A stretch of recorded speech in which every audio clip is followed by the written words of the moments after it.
ಫೆರ್ಡಿನೆಂಟ್ Kittel ಕನ್ನಡವನ್ನ ಶ್ರೀಮಂತಗೊಳಿಸಿದ ಅಗ್ರಗಣ್ಯರಲ್ಲಿ ಪ್ರಾತಸ್ಮರಣೀಯರು.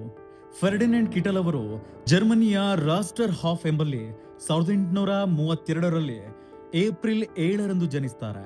19ನೇ ಶತಮಾನದಲ್ಲಿ ಜರ್ಮನಿಯ ಬ್ಯಾಸೆಲ್ ಮಿಷನ್ ಮೂಲಕ ಕರ್ನಾಟಕಕ್ಕೆ ಬಂದು ಕನ್ನಡದಲ್ಲಿ ಸರ್ವ ಸಂಗ್ರಾಹಕ ವಿವರಣಾತ್ಮಕ ಶಬ್ದಕೋಶ, ಸಾಹಿತ್ಯ ರಚನೆ, ಪಠ್ಯಪುಸ್ತಕ ನಿರ್ಮಾಣ, ವ್ಯಾಕರಣ ಗ್ರಂಥಗಳು, ಗ್ರಂಥ ಸಂಪಾದನೆ, ಛಂದಸ್ಸು, ಸಾಹಿತ್ಯ ಚರಿತ್ರೆ, ಅನ್ಯ ಧರ್ಮೀಯ ಅಧ್ಯಯನ ಮೊದಲಾದ ವಿದ್ವತ್ ಕ್ಷೇತ್ರಗಳಲ್ಲಿ ಮಹತ್ತರವಾದ ಸಾಧನೆಗೈದಿದ್ದಾರೆ. ಬ್ಯಾಸೆಲ್ ನಗರದ ಮಿಷನ್ ಸಂಸ್ಥೆಯ ಮೂಲಕವಾಗಿ ಭಾರತಕ್ಕೆ ಕಳುಹಿಸಲ್ಪಟ್ಟ ಕಿಟಲ್ 1854ರ ಅಕ್ಟೋಬರ್ 20ರಂದು ಮಂಗಳೂರನ್ನ ತಲುಪಿದ್ರು. ಆ ಬಳಿಕ ಅವರು ಧಾರವಾಡಕ್ಕೆ ಬರ್ತಾರೆ. 1856ರವರೆಗೆ ಹುಬ್ಬಳ್ಳಿ, ಧಾರವಾಡಗಳಲ್ಲಿ ತಮಗೆ ಕೊಟ್ಟಂತಹ ಕೆಲಸದಲ್ಲಿ ಭಕ್ತಿಯಿಂದ ನಿರತರಾಗ್ತಾರೆ. ಕಿಟಲ್ರಿಗೆ ಹೀಬ್ರೂ, ಗ್ರೀಕ್, ಲ್ಯಾಟಿನ್, ಫ್ರೆಂಚ್ ಹಾಗೂ ಇಂಗ್ಲಿಷ್ ಭಾಷೆಗಳಲ್ಲಿ ಪ್ರಾವೀಣ್ಯತೆ ಇರುತ್ತೆ. ಅದೇ ಮಟ್ಟದಲ್ಲಿ ಸ್ಥಳೀಯ ಜನಭಾಷೆಯಾದ ಕನ್ನಡವನ್ನ ಕಲಿಬೇಕು ಅನ್ನುವಂತಹ ಆಸೆ ಉಂಟಾಗತ್ತೆ. ಈ ಕಾರಣಕ್ಕಾಗಿ ಕಿಟಲ್ರು ಮಂಗಳೂರಿಗೆ ಆಗಮಿಸಿ ಅಲ್ಲಿ ಅತ್ಯುತ್ಸಾಹದಿಂದ ಕನ್ನಡ ಅಧ್ಯಯನವನ್ನ ಆರಂಭಿಸ್ತಾರೆ. ಕನ್ನಡದ ಜೊತೆಯಲ್ಲಿ ಸಂಸ್ಕೃತ, ತುಳು, ಮಲಯಾಳಂ ಭಾಷೆಗಳನ್ನ ಪರಿಚಯಿಸಿಕೊಳ್ತಾರೆ. 1883-84ರಲ್ಲಿ ಧಾರವಾಡದ ಬ್ಯಾಸೆಲ್ ಮಿಷನ್ ಹೈಸ್ಕೂಲ್ನ ಪ್ರಾಂಶುಪಾಲರಾಗಿ ಕಿಟಲ್ರು ಕೆಲಸವನ್ನು ಮಾಡ್ತಾರೆ. 1886ರ ಅಕ್ಟೋಬರ್ 13ರಂದು ಅವರು ಧಾರವಾಡದಿಂದ ಮಡಿಕೇರಿಗೆ ಹೋದ್ರು. ಕಿಟಲ್ರ ಚಿರಸ್ಮರಣೀಯ ಕೃತಿಯಾದ ಕನ್ನಡ ಇಂಗ್ಲಿಷ್ ಡಿಕ್ಷನರಿಯನ್ನ ಅಂದು ಭಾರತದಲ್ಲಿ ಯಾರೂ ಕೂಡ ಗಮನಿಸದಿದ್ರು ಜರ್ಮನಿಯ ಟ್ಯೂಬಿಂಗನ್ ವಿಶ್ವವಿದ್ಯಾಲಯ ಅದನ್ನ ಗುರುತಿಸಿ ಕಿಟಲ್ರಿಗೆ ಗೌರವ ಡಾಕ್ಟರೇಟ್ ಪದವಿಯನ್ನ ನೀಡಿ ಕೃತಾರ್ಥಗೊಂಡಿತು. ಕನ್ನಡದ ಕಾರ್ಯಕ್ಕೆ ಸಂದ ಪ್ರಪ್ರಥಮ ಡಾಕ್ಟರೇಟ್ ಪದವಿ ಇದು. ಕನ್ನಡಕ್ಕೆ ಕಿಟಲ್ರ ಕೊಡುಗೆ ಅವಿಸ್ಮರಣೀಯ. ಅವರ ಹುಟ್ಟುಹಬ್ಬದ ದಿನವನ್ನ ಇಂದು ವಿನೂತನವಾಗಿ ಆಚರಿಸಿಕೊಳ್ಳಲಾಯಿತು. ಅವರ ಪುತ್ಥಳಿಗೆ ಗೌರವ ಸಲ್ಲಿಸಲಾಯಿತು.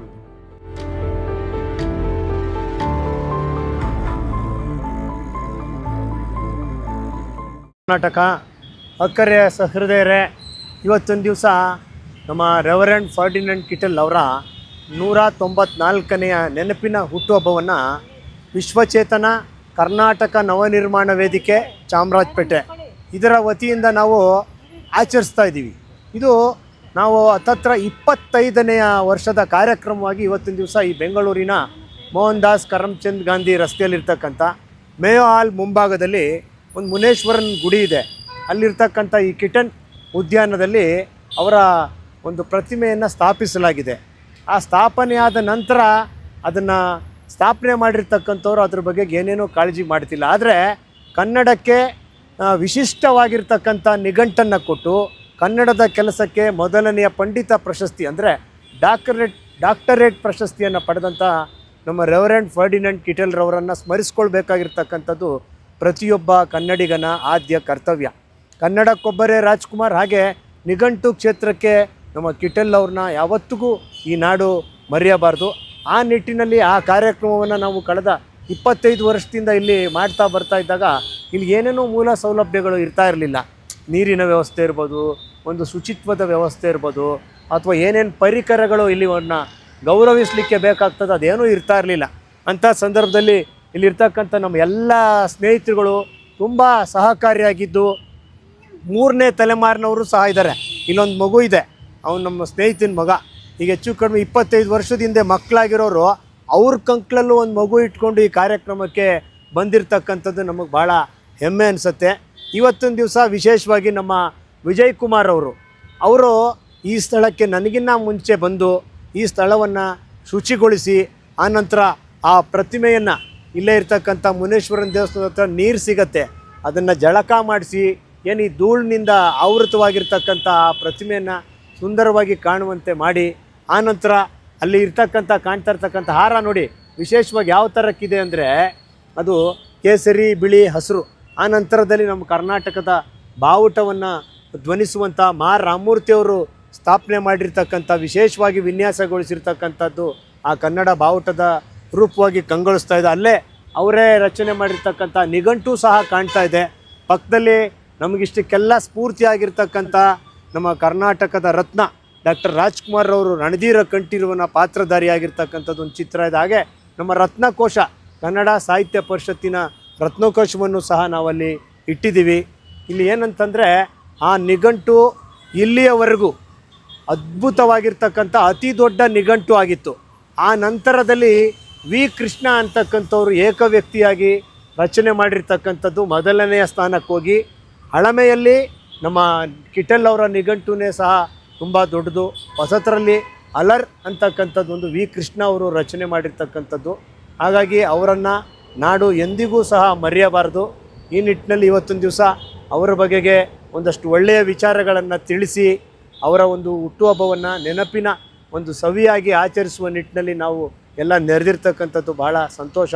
ಅವ್ರು ಯಾವತ್ತಿಗೂ ನಾಡಿಗೆ ಆದರ್ಶವಾಗಿರಬೇಕು ಅನ್ನುವ ಮಾತನ್ನು ಹೇಳ್ತಾ, ರೇಣುಕಾ ವೈಕುಂಠಯ್ಯ, ಸಂಸ್ಥಾಪಕ, ವಿಶ್ವಚೇತನ ಕರ್ನಾಟಕ ನವನಿರ್ಮಾಣ ವೇದಿಕೆ, ಚಾಮರಾಜಪೇಟೆ, ಬೆಂಗಳೂರು. ಜೈ ಕರ್ನಾಟಕ.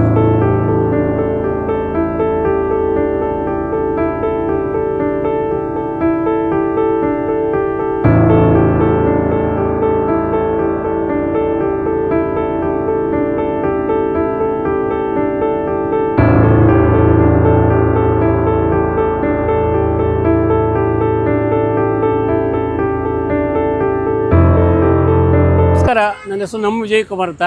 ನಾನು ಕನ್ನಡ ಸಾಹಿತ್ಯ ಪರಿಷತ್ ನಿಕಟಪೂರ್ವ ಅಧ್ಯಕ್ಷರಾಗಿ ಮತ್ತು ಕರ್ನಾಟಕ ರಕ್ಷಣಾ ವೇದಿಕೆಯ ರಾಜ್ಯ ಸಂಚಾಲಕನಾಗಿ ಇವತ್ತು ನಮ್ಮ ವೈಕುಂಠಯ್ಯನವರು ನಿಜವಾಗ್ಲೂ ಒಂದು ಪ್ರಬುದ್ಧವಾಗಿ ಕೆಲಸ ಮಾಡ್ತಾ ಇದ್ದಾರೆ. ಅವರು ಇವತ್ತು ನಿನ್ನೆ ರಾತ್ರಿ ನನಗೆ ವೆಂಡವರವ್ರದ ಇವತ್ತು ಕೆಟಲ್ ಅವ್ರದ ಒಂದು ಜನ್ಮ ದಿನಾಚರಣೆ ಇದೆ, ತಾವು ಬರಬೇಕು ಅಂತ ಹೇಳಿದಾಗ ಇದನ್ನು ಶುದ್ಧಿ ಮಾಡುವಂಥ ಕೆಲಸವನ್ನು ಮಾಡಬೇಕಾಗಿತ್ತು. ಅದು ಪ್ರತಿ ವರ್ಷವೂ ಸಹ ಅವರು ಸಹ ಒಂದು ಕನ್ನಡದ ಮನಸ್ಪತಿ ಉಳ್ಳತಕ್ಕಂಥವ್ರು ಹಲವಾರು ರೀತಿಯಲ್ಲಿ ಕೆಲಸವನ್ನು ಮಾಡ್ತಾ ಇದ್ದಾರೆ.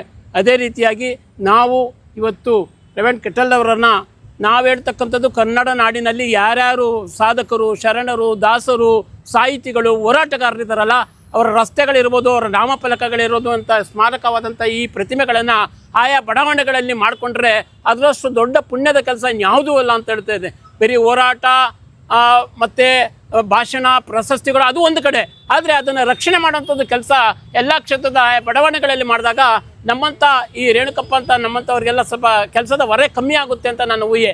ಯಾಕಂದರೆ ಪ್ರತಿಮೆಗಳಿರ್ಬೋದು, ಸಾಧಕರು ಎಲ್ಲ ಪ್ರತಿಮೆಗಳು ಹಾಳು ಬಿದ್ದು ಹೋಗ್ಬಿಟ್ಟಿದೆ ಬೆಂಗಳೂರು ಮಹಾನಗರದಲ್ಲಿ ಅಷ್ಟೆಲ್ಲ ಕನ್ನಡ ನಾಡಿನಲ್ಲಿ ಎಲ್ಲ ಪ್ರತಿಮೆಗಳಲ್ಲೂ ಸಹ ಅದನ್ನು ಪ್ರತಿಷ್ಠಾಪನೆ ಮಾಡ್ತಾರೆ. ಆದರೆ ಅದನ್ನು ರಕ್ಷಣೆ ಮಾಡೋಂಥ ಕೆಲಸಗಳನ್ನು ಮಾಡಬೇಕು. ಆದರೆ ಕೆಲವರು ಮಾಡ್ತಾ ಇದ್ದಾರೆ, 100ಕ್ಕೆ 70 ಭಾಗ ಎಲ್ಲ ಈ ಪ್ರತಿಮೆಗಳು, ಸ್ಮಾರಕಗಳು ಹಾಳಾಗಿದೆ. ಅದನ್ನು ರಕ್ಷಣೆ ಮಾಡಿದ್ರೆ ಅದರಷ್ಟು ಪುಣ್ಯದ ಕೆಲಸ, ಅದರಷ್ಟು ಕನ್ನಡದ ಕಾಯಕ್ಕೆ ಕೆಲಸ ಇನ್ಯಾವುದೂ ಇಲ್ಲ ಎಂಬತಕ್ಕಂಥ ಒಂದು ಮಾತನ್ನು ನಾನು ಈ ಒಂದು ಕೆಟಲ್ರವರ ಒಂದು ಪ್ರತಿಮೆ ಮುಂದೆ ನಿಂತ್ಕೊಂಡು ವೈಕುಂಠ ಅವರ ಜೊತೆಯಲ್ಲಿ ಸೇರಿಕೊಂಡು ನಮ್ಮ ಶಿವಕುಮಾರ್ ಇರ್ಬೋದು, ನಮ್ಮ ಮಹಿಳಾ ಕಾರ್ಯಕರ್ತರು ಇರ್ಬೋದು, ಅನೇಕರು ಬಂದಿದ್ದಾರೆ ಇಲ್ಲಿ. ಅವರು ಲೋಕೇಶ್ ಅವರು ಇರ್ಬೋದು. ಮತ್ತು ನೋಡಿ, ಇಷ್ಟು ಇಳಿ ವಯಸ್ಸಿನವರು ಅವರು ಸಹ ಪ್ರತಿಮೆಯನ್ನು ಹತ್ತಿ ಇವತ್ತು ಸಂಪೂರ್ಣವಾಗಿ ಶುದ್ಧಿ ಮಾಡಿದ್ರು. ಇಂಥವ್ರನ್ನ ಹಲವಾರು ಜನ ಇದ್ದಾರೆ ಈ ಥರ.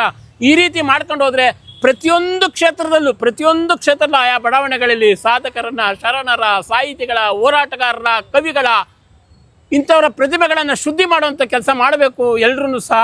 ಮತ್ತು ನಾಮಫಲಕಗಳು ಸರ್ಕಾರ ಹೇಳಿದೆ 60% ಭಾಗ ಕನ್ನಡದಲ್ಲಿ ಇರಬೇಕು ಅಂತ ಹೇಳೋದು ಸಹ ಇವತ್ತು ಕನ್ನಡದಲ್ಲಿಲ್ಲ. ಅದನ್ನು ಸಹ ಹೋರಾಟ ಮಾಡಿನೇ ಮಾಡಬೇಕಂತಲ್ಲ, ಎಲ್ಲರೂ ಸ್ವಯಂ ಸೇವಕರಾಗಿ ಕೆಲಸ ಮಾಡಿದ್ರೆ ಕನ್ನಡದ ಚಳುವಳಿಗೆ ಇತಿಶ್ರೀ ಆಡ್ಬೋದು ಅಂತ ನನ್ನ ಅಭಿಪ್ರಾಯ. ಕನ್ನಡ ಬಂಧುಗಳೇ, ದಯವಿಟ್ಟು ಈ ಕೆಲಸವನ್ನು ಎಲ್ಲರೂ ಆಯಾ ಬಡಾವಣೆಗಳಲ್ಲಿ, ಕನ್ನಡ ನಾಡಿನ ಆಯಾ ಬಡಾವಣೆಗಳಲ್ಲಿ ಮಾಡಬೇಕು ಅಂತ ನಾನು ಈ ಕೆಟಲ್ರವರ ಒಂದು ಪ್ರತಿಮೆಯ ಒಂದು ಜನ್ಮ ದಿನಾಚರಣೆ ಮುಂದೆ ನಾನು ತಮ್ಮಲ್ಲಿ ಕೇಳುವುದೇನೆ. ಆ ಮಹಾನುಷ್ಯ ಭಾಳಷ್ಟು ಕೊಡುಗೆಗಳನ್ನು ಕೊಟ್ಟಿದ್ದಾರೆ. ಕನ್ನಡ ಇಂಗ್ಲೀಷ್ ನಿಘಂಟುಗಳನ್ನು ಕನ್ನಡಕ್ಕೆ ಒಬ್ಬ ಜರ್ಮನ್ ಸಾಹಿತಿ ಅಂತಕ್ಕಂಥವ್ರು ಇವರು ಕನ್ನಡ ಕೊಟ್ಟಿದ್ದಾರೆ ಅಂತ ಹೇಳಿದ್ರೆ, ಅವರು ಕೊಟ್ಟಂಥದ್ದನ್ನು ನಾವು ಉಳಿಸ್ಕೊಂಡು ಹೋಗಬೇಕು. ಅನೇಕರು ಶರಣರು ಎಲ್ಲರೂ ನಮಗೆ ಒಂದೊಂದು ಕೊಡುಗೆಗಳನ್ನು ಕೊಟ್ಟಿದ್ದಾರೆ. ಅವರೆಲ್ಲ ನಮ್ಮಿಂದ ದೂರ ಆಗಿರ್ಬೋದು, ಅವರ ಆತ್ಮಗಳು ದೂರ ಆಗಿರ್ಬೋದು, ಅವರ ಕೆಲಸಗಳು ಸತ್ತಿಲ್ಲ. ಇವತ್ತು ಅವರ ಕೆಲಸ ಕಾರ್ಯಗಳಲ್ಲಿ ಒಂದೊಂದು ಕೆಲಸವನ್ನು ಒಂದೊಂದು ಭಾಗ ನೋಡಿ. ಡಾಕ್ಟರ್ ರಾಜ್ಕುಮಾರ್ ಅವರು ಕಲಾ ಸೇವೆಯಲ್ಲಿ, ಡಾಕ್ಟರ್ ರಾಜ್ಕುಮಾರ್ ಅಂತ ಹೇಳಿದ್ರೆ ವೈಕುಂಠ ಅವರು ಹೇಳಿದ್ರಲ್ಲ, ಕನ್ನಡ ನಾಡಿಗೆ ಒಬ್ಬ ಮುತ್ತುರತ್ನ ಅಂದರೆ ಡಾಕ್ಟರ್ ರಾಜ್ಕುಮಾರ್ ಅವರು. ಅವರ ಜೀವನದಲ್ಲಿ ಒಂದೇ ಒಂದು ಭಾಗವನ್ನು ನಮ್ಮ ಜೀವನದಲ್ಲಿ ಅಳವಡಿಸ್ಕೊಂಡ್ರೆ ನಮ್ಮ ಜೀವನ ಎಷ್ಟು ಪಾವನ ಶುದ್ಧಿ ಆಗುತ್ತೆ ಅಂತ ಹೇಳಿ ನನ್ನ ಈ ಮಾತಿಗೆ ವೈಕುಂಠ ಅವರು ತಮ್ಮ ವಾಹಿನಿಯವರು ಅವಕಾಶ ಮಾಡಿಕೊಟ್ಟಿಗೆ ಎಲ್ಲರಿಗೂ ಧನ್ಯವಾದಗಳು.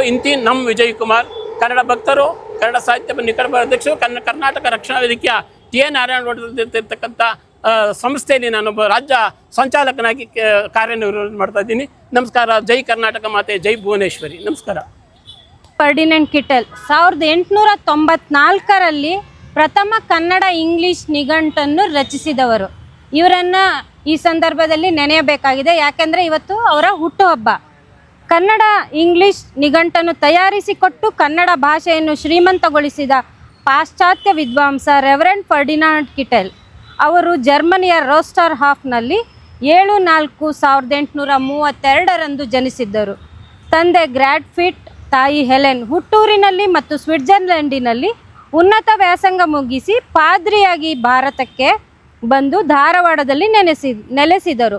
ನಂತರ ಹಲವೆಡೆ ಪಾದ್ರಿಯಾಗಿ ಕೆಲಸ ಮಾಡಿದ್ದಾರೆ.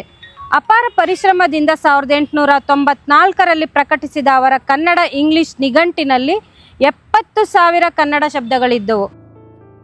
ಕನ್ನಡವನ್ನ ಶ್ರೀಮಂತಗೊಳಿಸಿದ ಫರ್ಡಿನೆಂಡ್ ಕಿಟೆಲ್ ಅವರ 194ನೇ ನೆನಪಿನ ಹುಟ್ಟುಹಬ್ಬದ ದಿನಾಚರಣೆ ಇದು. ಕನ್ನಡ ಪ್ರಿಯರು ಕಿಟೆಲ್ ಅವರನ್ನ ನೆನಪಿಸಿಕೊಳ್ಳಲೇಬೇಕು. ಈ ವಿಡಿಯೋ ಇಷ್ಟ ಆದ್ರೆ ಪ್ಲೀಸ್ ಲೈಕ್ ಮಾಡಿ, ಶೇರ್ ಮಾಡಿ, ಸಬ್ಸ್ಕ್ರೈಬ್ ಮಾಡಿ. Thank you.